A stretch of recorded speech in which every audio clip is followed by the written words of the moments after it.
Kita sering mengucapkan kalimat astaghfirullahaladzim. Apa makna astaghfirullahaladzim itu? Orang yang paham maknanya dengan orang yang tidak paham maknanya itu beda rasanya. Ada orang yang terus mengucapkan astaghfirullahaladzim, astaghfirullahaladzim. Ketika ditanya maknanya, ia hanya sebatas meminta ampun kepada Allah Azza wa Jalla. Kalimat astaghfirullah itu memiliki dua makna. Ada dua makna ketika kita mengucapkan astaghfirullahaladzim itu. Pertama, meminta kepada Allah Subhanahu wa taala agar aib-aib kita itu ditutup sehingga manusia tidak tahu dosa yang kita lakukan. Ini yang pertama. Dosa-dosa kita cukuplah Allah dengan kita yang tahu. Manusia tidak perlu tahu. Betapa banyak orang-orang yang dulunya dimuliakan, belakangan dihinakan setelah tahu aibnya. Makanya kita meminta kepada Allah Subhanahu wa taala karena dampak dibuka aib itu sangat-sangat merendahkan. Maka dengan memperbanyak astaghfirullahaladzim, artinya kita meminta kepada Allah agar Allah menutup aib-aib kita di hadapan manusia. Maka bersyukurlah kepada Allah Azza wa Jalla, aib kita masih ditutup. Ini yang pertama. Yang kedua, mana istighfar, ucapan astaghfirullahaladzim itu maknanya, Bu, artinya kita meminta kepada Allah agar kelak pada hari kiamat dosa yang kita lakukan di dunia itu tidak dibalas oleh Allah, alias diampuni. Maka kita meminta kepada Allah, walaupun kita banyak melakukan dosa di dunia, ya Rabb, tolong jangan kau siksa kami dan ampunilah dosa-dosa kami.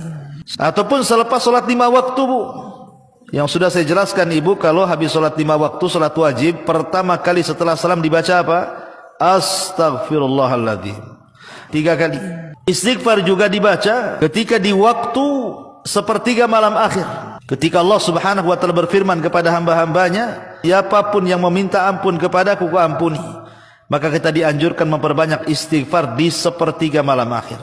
Orang yang banyak beristighfar itu biasanya lebih dekat dengan Allah Azza wa Jalla. Katakan dari semua lafaz-lafaz istighfar yang diajarkan kepada kita, Bu, maka ada satu lafaz yang merupakan rajanya istighfar. Rajanya istighfar. Apa itu? Sayyidul istighfar. Allahumma anta rabbi la ilaha illa anta khalaqtani wa ana abduka wa ana ala ahdika wa wa'dika mastata' a'udzu bika min syarri ma sana'. Abu'u laka bi ni'matika alaihi abu'u bi dzambi faghfirli fa innahu la yaghfiru dzunuba illa anta. Siapapun yang membacanya di pagi hari, kemudian Allah takdirkan dia meninggal sampai sore hari, maka dijamin masuk surga. Kalau dia baca di sore hari, Allah takdirkan dia meninggal sampai pagi, maka dipastikan masuk surga. Ini sayyidul istighfar. Ya Allah, Engkau adalah Tuhanku, tidak ada sesembahan yang berhak kecuali Engkau. Engkau yang menciptakan aku, sedangkan aku adalah hamba-Mu, dan aku di atas ikatan janji-Mu, dan akan menjalankan dengan semampuku. Aku berlindung kepadamu dari segala kejahatan yang telah aku perbuat. Aku mengakuimu atas nikmat-nikmat-Mu terhadap diriku, dan aku mengakui dosa-dosaku kepadamu. Maka ampunilah aku, sesungguhnya tiada yang mengampun segala dosa kecuali Engkau, ya Rabb.